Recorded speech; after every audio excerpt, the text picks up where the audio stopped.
hours, you know. So finally they all circle me. The supervisor comes over. We start talking. The supervisor fucking goes, you know what? Let him in the goddamn park. Just let him in. What do you give a fuck?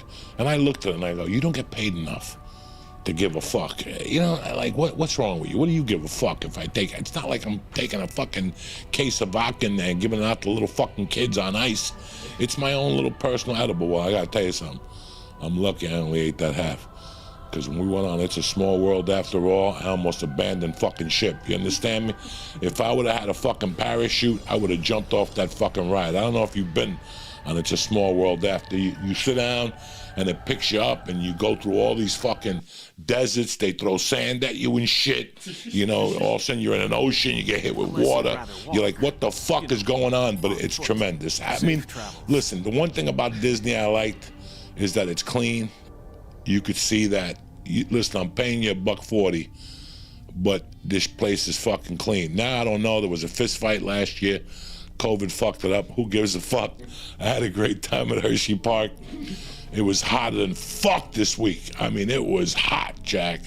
It was hot the day I was shooting. It was hot. And I tell you, I love to shoot. You know, every time I shoot a TV show or a movie for 1 or 2 days, it makes me realize how much I miss that shit.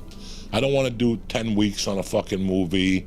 I don't want to be on location for fucking 13 weeks in upstate New York at some fucking Motel 6 because they want to be secluded. You got to drive an hour to the nearest fucking hotel that's a 4-star. I don't want to deal with that.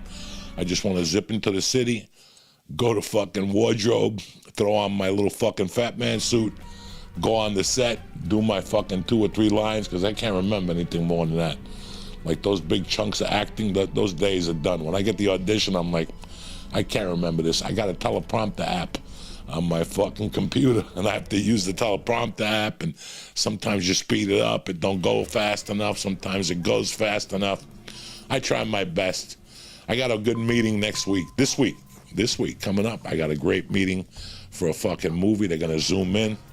So I'm very excited about that. What I wanted to talk to you about on a beautiful fucking Monday. First of all, the Joint wants to congratulate Michael Klein.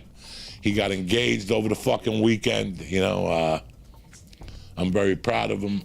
It's just so weird how you look at relationships. And I could be strictly honest with you guys. I was not ready for a relationship in my 20s. I was a fucking loser. I've been a fucking loser since I was 16 years old for relationships. I mean, I started my relationship world by getting left back. I fell in love with a girl that would just give me fucking dry humps. How retarded am I? And I got left the fuck back. You know, and I'm proud enough to talk about it today. Like, I was ashamed of it for fucking years. I was ashamed of it when it happens because I was a lot smarter than that. But to get fucking left back over no pussy is, you gotta be a fucking idiot, and that's what I did. So when I first started dating, like, girls and stuff, I just kept running into problems. I was jealous, I was fucking this, I was angry, so every time I dated a girl, I had to pull back on something.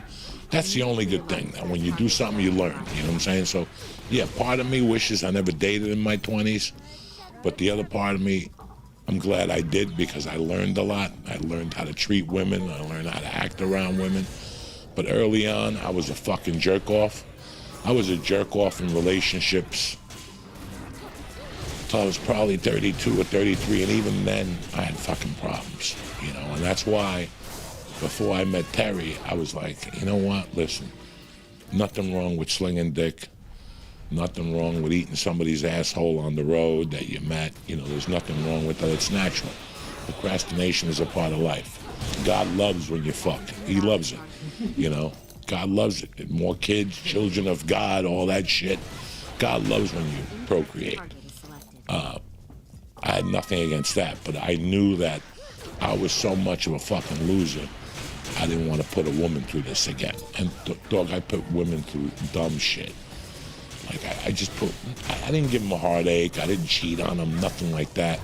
I just didn't have no sense of coming at a certain time, you know, like not coming sexually. I mean, like, you know, coming home at a certain time. I mean, I didn't have a mother figure, you know, all through my life. That was like till I was 10, and then my mother died when I was 16, but I didn't really have to answer to anybody is what I'm trying to say. So it was very tough for me. As a man, it was very tough for me. Like when a woman or anybody asked me, what time are you gonna be home? My blood pressure goes up 180 over 100. Don't ask me what time I'm gonna be home. Don't ask, I don't fucking know.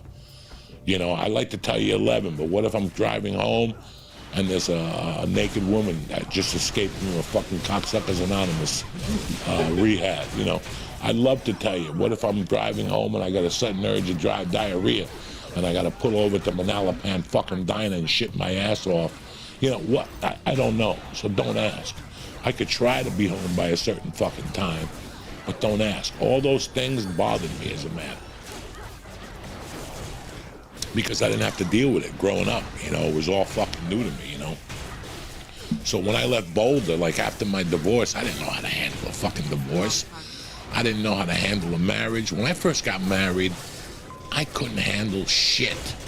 Do you understand me? I couldn't handle shit.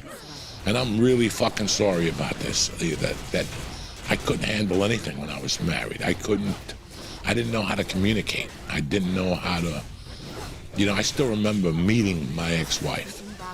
Like I was celibate for fucking, well, it wasn't that I was celibate. I couldn't get a piece because I wasn't doing coke and my confidence was low.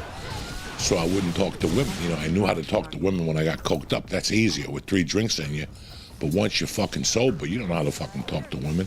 So I didn't fucking talk to women. You know, I didn't get laid from 84, like mid 84 to like June of 85. I was like on a fucking 11-month sabbatical from sex or intimate fucking touching or nothing, you know. And then all of a sudden I went on a fucking roll in 85, and I still remember dating my ex-wife and moving with her to San Francisco and being alone with her in a hotel room and thinking to myself, wow, I'm living with a woman. Like there's no preparation, there's no course you could take, there's nothing. I met her August 5th, and by August 20th, we were living together in a fucking hotel room in San Francisco. And then by September 1st, we were fucking living in a full-time, you know, those hotels where you have a room and the bathroom's in the hallway and you share it with 20 fucking people. You gotta walk there with your robe on and with your fucking shaving kit like a jerk off. I didn't have a fucking robe. I'd have to walk in the hallway with a towel on. They'd tell me to put a shirt on. It was a fucking nightmare. But the point I'm trying to make is that I didn't know what I was doing. I'm living with a fucking girl. This is great. She's gonna clean. We're gonna have sex whenever I want. And I was like an animal. Like I would come home every afternoon. Let me give you a stabbing. We'd watch Mission Impossible at 4 o'clock. And after Mission Impossible, I'd give her a fucking stabbing. If I'm paying rent, I gotta get my fucking money's worth. Like that's how you think when you're a fucking kid. And you're a young man. You don't fucking know. I wish I fucking knew. I had no idea. And I did the best I could. You know, I treated her like a friend. I didn't fucking know. You wanna smoke a joint? You know, I would take her out to dinner. I mean, I didn't fucking know. But then the evolution continues, you know, and now you're a couple, and then we moved back to fucking Boulder together, and then we started hanging out, and I got locked up.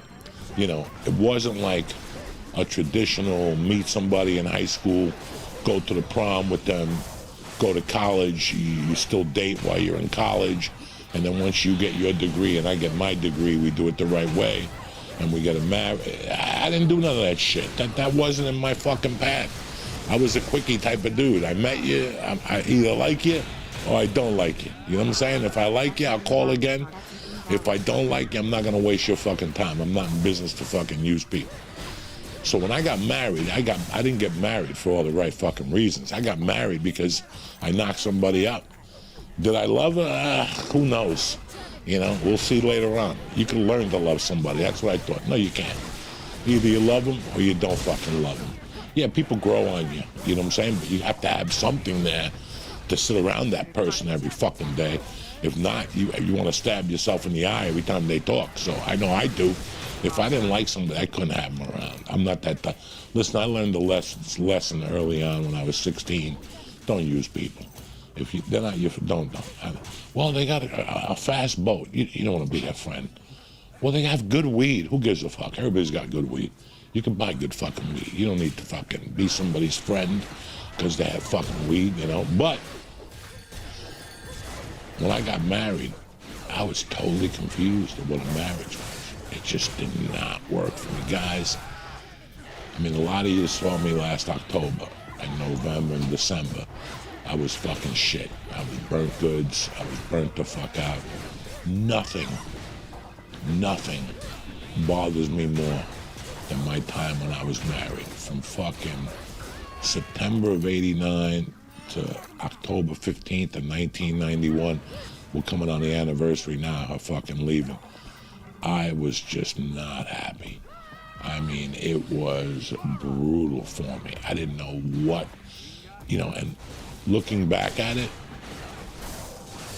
it was a lot of things. It was me getting out of prison, and all of a sudden I get out of prison, and the next thing you know, I'm getting fucking married 6 months later, and I'm having a fucking kid.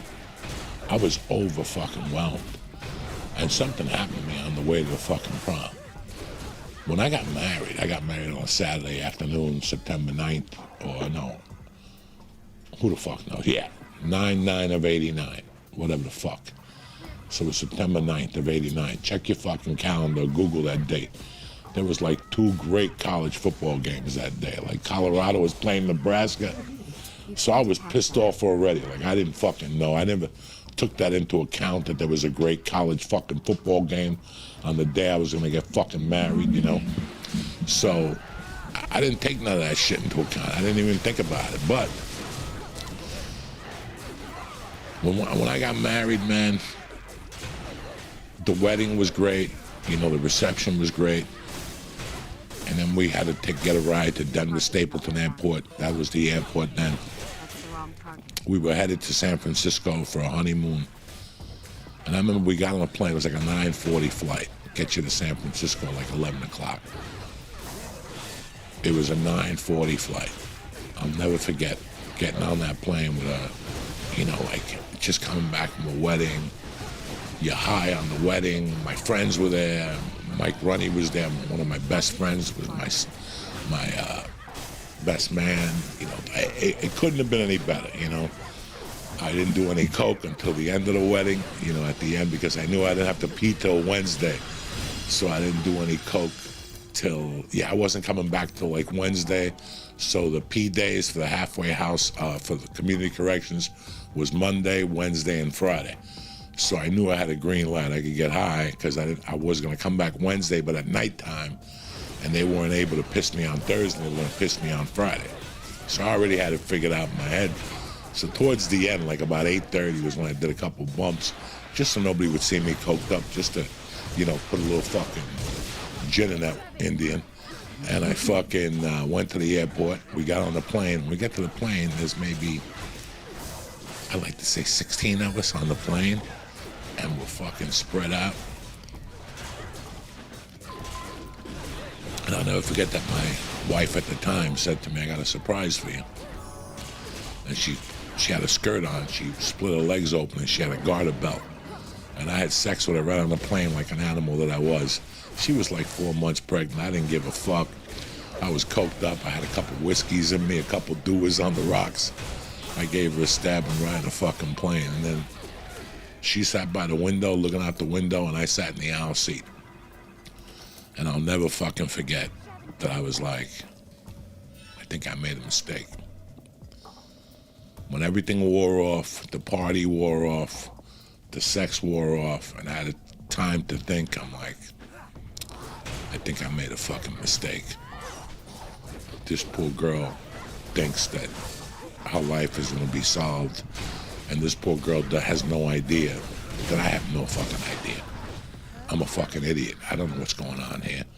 She thinks like we're going to fucking have a house with a white picket fence and life is going to be great. I can't cover that spread. I'm a loser. I can't do this shit. And I remember like getting off that plane with us going, this is not gonna fucking last. I didn't say nothing to her. But I was getting in the way of myself. Looking back now. I remember going to the hotel, going to Hertz, renting a fucking Nissan 240Z, you know, the two-seater in the front, you know, there's no reason to have a fucking back unless you're a midget with no legs. You're not going to be able to sit back there. It's just somebody with no legs that can sit back there. There's no room if your seat is all the way back. So I rented a 240, went back to the hotel room. As soon as we got back to the hotel room, she's like, I'm tired. Sure, she's tired.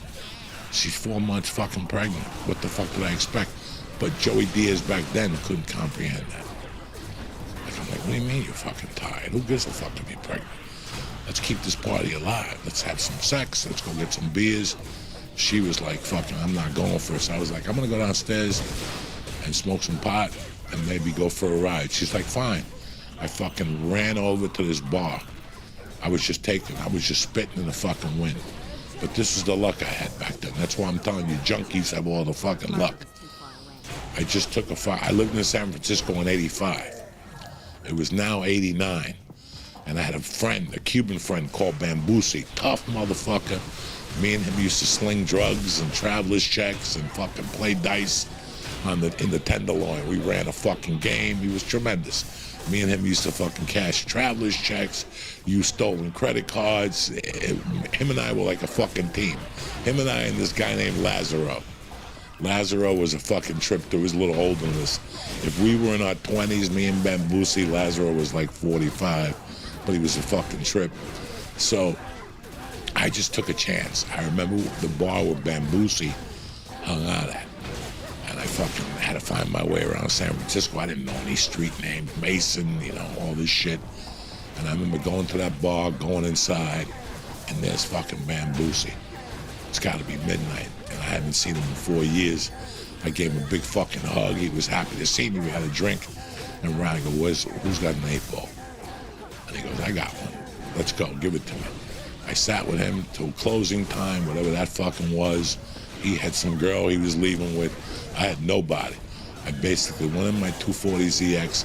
I went to the hotel parking lot, and I just sat there all night, snorting the coke, figuring how am I gonna get out of this fucking marriage. This is bullshit. I can't be fucking married. I did the whole fucking 8-ball by myself. I drank like a bottle of wine. There was some fucking individual beers, a few wine coolers. About 7 o'clock, I fucking finished drinking. I must have jerked off in the car in a bag or whatever. When you're fucking coked up and you're a junkie, you do the most disgusting fucking things. I must have jerked off in my hand like cappuccino style. You come right in the palm and then you fucking wipe it on the furniture. I must have done one of those. I'm not lying to you guys. I actually jerked off in the car. That's what you do when you do coke by yourself. And I went upstairs, and I'll never forget that I fucking went upstairs, tippy-toed in, picked up the sheet, got in the bed, put the sheet on, and within 8 minutes, she turned around, looked at me, and she goes, good morning. And I'm like, good morning to you. And I'm like trying to like hide my face because I'm fucking blasted and I reek of alcohol. She was like, how was your night? I go, good. I went out and I had a few drinks and I just got home. I just got a nap for an hour and I'll be ready for you. She's like, that's fine. I wanted to take a walk around San Francisco anyway. I'm like, go ahead, knock yourself out. And I fucking went to sleep and I felt no remorse. I didn't feel bad. I was like, this is not gonna fucking work. But, you know, eventually I'll fall in love with her. I didn't know I cared for her. I don't want you people to think I'm a fucking savage with a bone in my nose. I cared for her. I loved her in a way, but marriage, I wasn't fucking ready to be married to anybody. I played the game. We went to the fucking Giant game. We did this. We went to fucking Fisherman's Wharf. We went to Guadalajara Square and got some chocolate. You know the fucking deal. But when we got back to Boulder, it was like, this is not gonna fucking work. She was more of a roommate than a fucking wife, I felt, you know, in a lot of ways. So I played the fucking game, you know. I think right after I got fucking married, I went into such a fucking funk that I started snorting with 3 hands again. And by October, I gave him a hot at the fucking, at the halfway, at the community corrections. And they actually threw me in the halfway house for a 90-day violation. So here's my wife fucking 7 months pregnant, and I'm in a fucking halfway house. This was a formula for failure. I mean, we already were fucking failing, you know. It was rough. It was a rough 3 months. I had to apologize to a family. But this marriage was just, it was just sad. And then I was thinking, oh, well, maybe I'll have the kid and that'll change me. Once I see the kid physically, I'll stop snorting coke and I'll get my life together. Well, let me tell you how fucking much that helped. She had the baby. I got out of the halfway house February 2nd. She had the baby February 3rd at like 10 in the morning. And I was doing cocaine at 7 o'clock February 3rd at my house with my brother-in-law, her brother. So, and then I snorted Sunday, and you know, that genuine cocaine talk. This is the last line I'll do. Fatherhood is gonna change me. You know, God put a kid in my life so I could stop snorting coke and be a better person. You know how much that worked? Nothing. Seeing that kid did nothing to me. Seeing that kid just put more pressure on me, made me more fucking scared than what I was, and I fucking went overboard. But once I was back in the halfway house, I had to prove to everybody, and I made it all the way to level 4. They had me driving. I was like an example fucking inmate, invict, and I fucking got out of it. But here's how fucking weird life is. So I get out on a Friday, February 2nd. We went to Lucille's in Boulder. I got the fucking bayonets. I got the red snapper with 3 fucking sunny side up eggs. And it was a beautiful day. It was like cloudy out. The sun was trying to push through. I remember I went back to our apartment. We lived behind Abo's Pizza and Ladizio on 30th Street. I had been living in such a stressful situation. I didn't know. You never fucking know till you get out of a stressful situation. But I was in a stressful situation. So when I got to the house that day, we got home about 2, maybe 3 o'clock. We laid down. I fucking passed out. I mean, I passed out all the way to Saturday morning at like 6 a.m. when she woke me up to tell me her water fucking broke. She's like, my water broke. I'm like, what the fuck are you talking about? I knew nothing about waters. I knew nothing about bags. I knew nothing about babies. I knew nothing about nothing. She's like, my fucking water broke. I'm like, what do you want me to do? I'm not a doctor. She's like, we got to get to the fucking hospital. I'm like, hospital? Are you fucking crazy? So I'll never forget, I go outside to the fucking get the car. I fucking look out the window. And this could only happen in Colorado. There's 1.5 feet of snow out. From fucking it partially sunny was coming out on fucking Friday to there's a fucking 1.5 feet of snow on the goddamn floor. I'm like, what the fuck is this? So now I gotta go out there. She's yelling. She's like, oh. And I'm like, what the fuck is this? And I go outside. I fucking shovel. I gotta pull the car out. I gotta shovel under the fucking car. I gotta shovel. The car's on the whole time. I got the heat. I got the fucking sun, the blinkers going. I pull the fucking car out. I shovel the fucking spot. You know, I leave a little trail there. I pull the car out a little bit more. I fucking shovel out the fucking spot. And you're not gonna believe what happens. While I'm getting back in my car, I see a guy turn onto the block and he's coming towards me.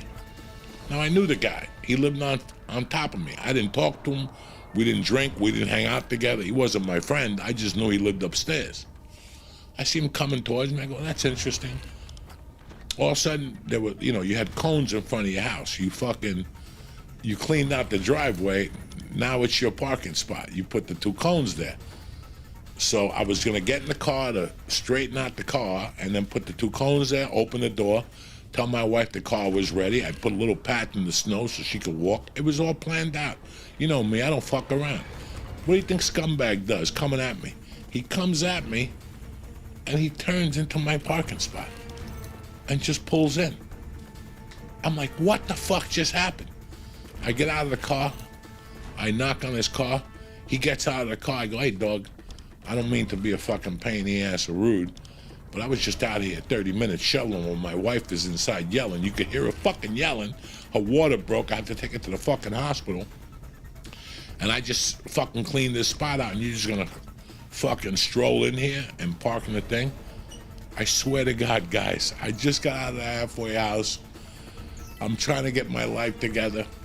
This motherfucker looks me straight in the face, turns around, looks at my car, and spits at my fucking car, and he goes, too bad.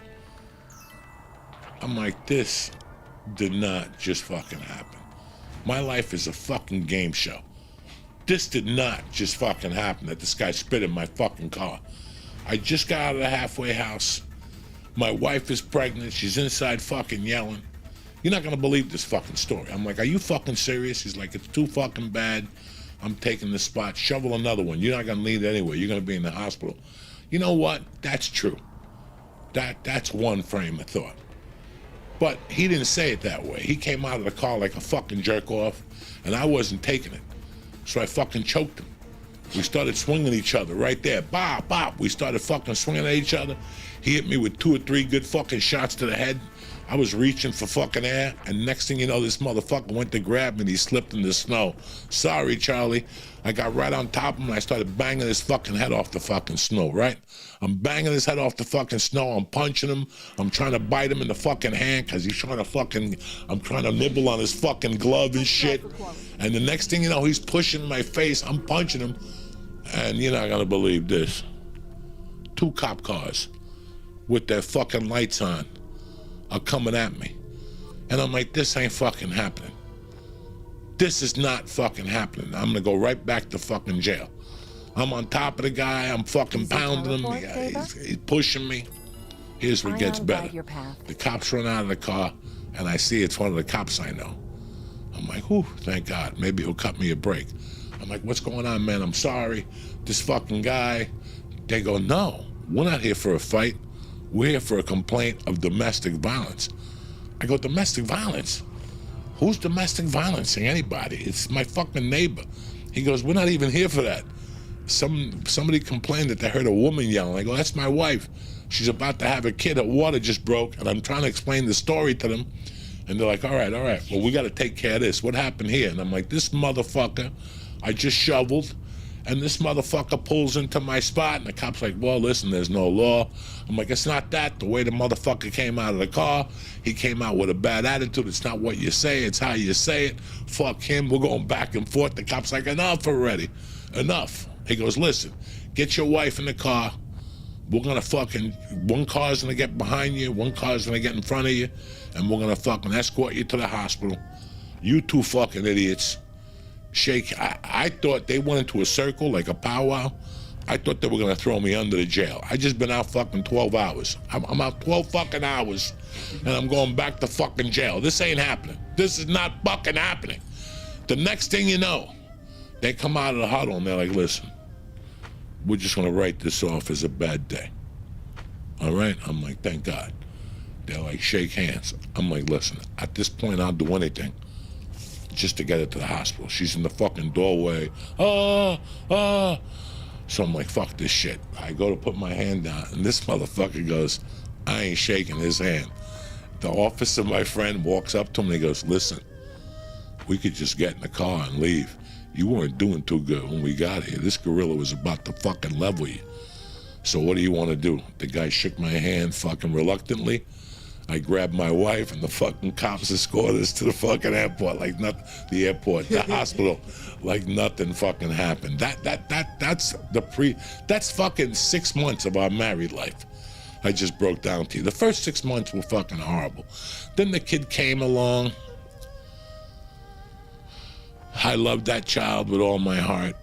But listen, man, a kid wasn't gonna change the animal I was at the time. That just wasn't gonna happen. And I'll tell you, I had a little bit of fucking depression. You couldn't tell. Like, I know looking back now that I had a little bit of depression at that time. Just a little tad, you know. But at the same fucking time, when I had the baby, as sad as this is gonna sound, my daughter Jacqueline, that even put me farther out there. That made me feel even worse than what I did. My self-esteem was low. I had a hard time being a man. How was I gonna be a fucking father? How was I even gonna be a fucking father? You know, and I pushed through it, and I had another struggle going on. I was being a pussy. I should have been on stage the day after I got off fucking out of prison in February of '89. I should have fucking been on stage the next night. It was fucking February of '90, and I still wasn't on fucking stage. Who's the biggest pussy you know? Uncle Joey. Procrastinator? Uncle fucking Joey. I still wouldn't go on fucking stage. So I was in an unhappy marriage. I was not a good fucking father, even though I was a good father. I don't want you guys to get me wrong. I was changing diapers. I just felt not up to par. Like I saw what other dads looked like, and I saw how they were acting, and I just failed. I was just a failure at it, you know? And to top it off, I wasn't living the life I wanted to, which is heavy. Heavy. I you know, one of the reasons Mike is here was his fucking hatred for his office job. He did not like it. He did not like it. When you're a musician and you're a free spirit, a day job is like a fucking suicide sentence. And I know. How? Because I fucking been there. I did 30 jobs I didn't want to do. I did them to pay the fucking rent or to snort coke or whatever fucking excuse I have. But I did all those fucking jobs just to get by. They weren't because I was in love with something. You don't know what life is till you love your fucking job. When you love your job and you're supposed to be there at 8 and you're getting there at 7:15, that's love. When you don't love your job, it's a death sentence and you're not living the life you live. And even if you go, you know what, I'm no fucking Jimmy Page. I'm never gonna be in Led Zeppelin. You know what, that's okay. That's okay. There's a restaurant that loves when you come down with an acoustic guitar and you do a couple Beatles songs from 8 to 9. Whatever, I don't know. Help, I need somebody, help. Not just anybody, help. You know what I'm saying? One thing that I realized as a comic was that you didn't really have to go to LA. I don't ever want you to feel like you had to go to LA. You could be a comic, a musician, an artist, right in your little fucking pocket of the world. I could have stayed in Denver and been just as happy as I would have gone to LA or Seattle or whatever. I wouldn't have been the same comic. I probably wouldn't have had the same opportunities, but that would have still made me a comic. So when I was just unfucking happy. I just was not there as a married guy. It just didn't work out for me. Finally in July, she did me the biggest favor of my life. She overheard me on the phone. She knew I was having a tough time. At the time, I had 2 fucking jobs. I was a roofing estimator. I basically went home, washed my pussy, and fucking went to the comedy club, the Wits End, to be a fucking doorman. And then I got promoted to a sound guy. Then I was a bar back. Then I was doing all 3 jobs by myself. And then I finally had the balls to get on stage. And then, you know, I mean, September of '91, I was so fucking unhappy. My ex-wife came to me. And she was like, listen, you got on stage. Because now I was even unhappier. I should have been fucking ecstatic that I got on stage, but there was a problem. I still had a fucking day job. And I tell you what, that was not a day job I hated. I never hated roofing estimating. It was easy, I enjoyed it, but it wasn't what I wanted to do till I was 65 and get a gold watch. That's not what I wanted to do. That was not, oh, he was a great roofer. Yeah, here's a gold watch. Thank you for your 38 years of service, you fucking malook. Thank you for making us $8 million with your knowledge, you fucking malook. You know, so I was like, that's not what I want to do. I want to fucking do stand-up fucking comedy. And man, I look at my marriage now, the first time, it just wasn't. It was just like Pink Floyd says in Dogs. We were just roommates. We were just roommates. You know, I loved stand-up so fucking much at that time. that I was really fucking upset. I loved my daughter. I loved stand-up. I did not like being married. I did not like answering to somebody. I just didn't. But I also knew that my life wasn't miraculously going to change. It just doesn't miraculously change. It's like my life now, this past year. I've had to put in fucking work and journaling and writing and a therapist. I've had to put in fucking work. At that time, I didn't really fucking know what I was doing. I just knew I was not fucking happy. She even came to me one day, like in September, and she's like, listen, I think you should take a fucking trip. I think you need something. In that short period of time, I started stand-up. I signed up at the Europa Institute. I was treading on the idea of becoming a Buddhist. You know, I mean, I was fucked up, guys. Fucked up over this marriage. It was not fucking happiness for me. But I did not know how to get out of this. Her parents were really good to me. Her family was my family. And I was stuck. I was stuck and didn't even know it. I was like those people on the island, naked and afraid. You ever see those people that fucking, it's bad enough being afraid, now you're naked. That's a real fucking barn burner. Now people got to see my fucking COVID toe. I don't need that aggravation in my life. So when I walked in that fucking October 15th, and she came to me and she's like, hey, I'm not happy. This is not working. I had a euphoric fucking surge go through my body. I was like, really?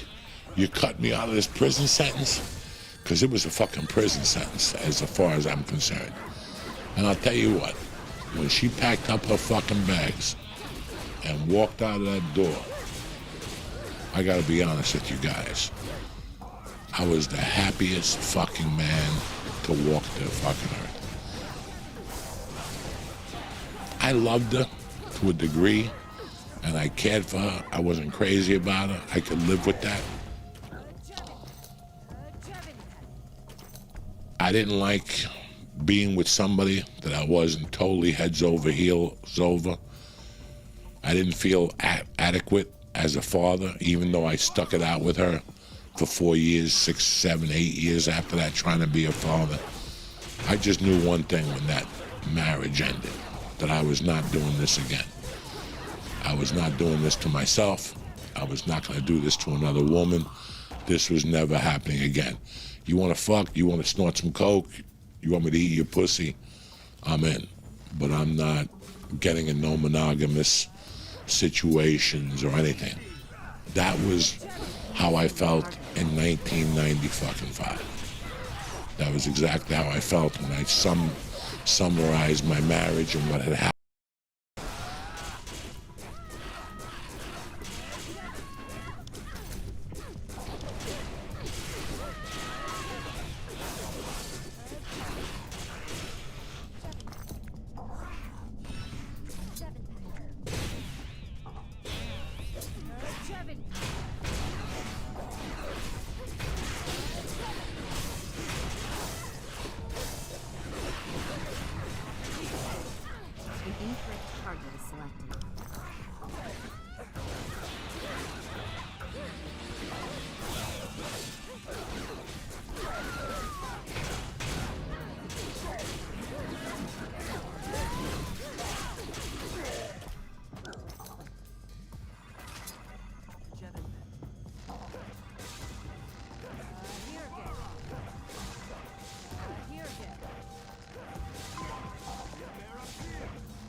happened since 1985 when I met my ex-wife. I had summarized all that, and I came to the conclusion that I'm not good for anybody.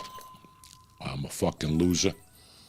I'm happy I have comedy. I don't have to fucking worry about insurance or phone bills or mortgage.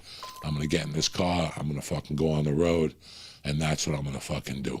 Never again will I weigh down a woman with my bullshit, my, stupidity. I'm not gonna do this.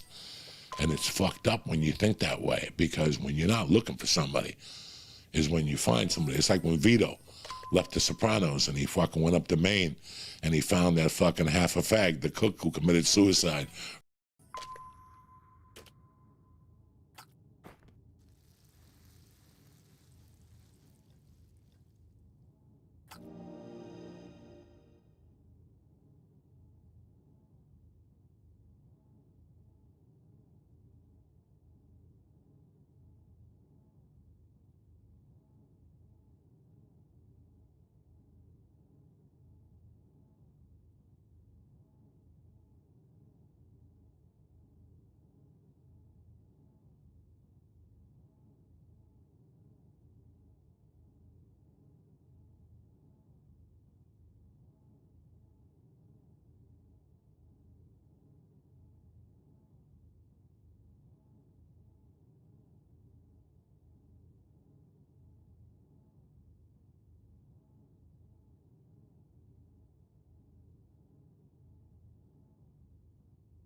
Rest in peace. Remember, they got into an argument, and he says to him, "I wasn't even looking for you." You know, it's the same thing when you're not looking for somebody. That's when you find somebody. You know, when I met my fucking wife, sorry about that. I was just thinking about it. I have to fucking paint the picture for you cocksuckers. You know what I'm saying? So, yeah, I'm like Bob Ross before the operation. So, when I met Terry had everything I loved in a woman. Not to mention she was from the South. I loved that. I heard all these things about Southern women, and I still remember being with her the first 90 days. And like one day I got to a house, I was broke, and she made me a fucking great lunch. For fucking a Cuban, beans, she fucking did it up, red beans. I was so fucking excited, but there was still that doubt I had. I had a doubt that I'm not gonna make her happy. I'm gonna let her down, you know, in every perspective, you know, emotionally, sexually. I'm a fucking fire. I'm a dud. You know, I know this going in that I'm a fucking dud. How am I gonna fucking... For the first 6 months I dated Terry, I did like her. I did have feelings for her. I was starting to love her, and I didn't want to. I was like, I'm not gonna hurt this girl. I'm gonna stick around here for a couple of weeks until she tells me I'm a bum like everybody else, and then, you know, I'll move on. I'll find a new girl. When I look at Terry this week, when we went to Hershey and we were walking in the park, and there was one point, like, me and her are connected, like synchronized in a way, because she was going for a walk and I had a phone call to make, and I'm sitting there making this call, and I look up and it's fucking Nathan's Hot Dogs, right? And I go, holy shit, maybe they got a lemonade. So I saw all these people walking around with a lemonade, and I walk up and there's no fucking lemonade, but I saw chili dogs. I'm like, fuck. I go for a chili dog, but I gotta watch my Weight Watcher points. Those chili dogs are a motherfucker. So I go, awesome. My wife texts me. She goes, we're under the umbrella because it was really hot. There was a big umbrella where you could sit there and drink something. So I walk over and I go, we got to get a lemonade. And my wife goes, fuck that. I'm fucking starving. I go, holy shit. How about a chili dog from Nathan's? And on the walk over, I was like, holy fuck, me and my wife are synchronized.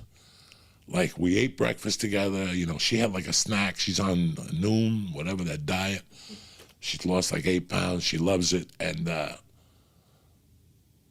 we were both fucking hungry. And we both like fucking looked at each other at the same time. And after we had that chili dog, we were walking in the park and I'm like, I can't believe I've been with this woman for 21 fucking years. There was a time when I couldn't be with a woman for 21 minutes. Like nobody wanted to be next to me. I have worked it out with that. And I still remember being with her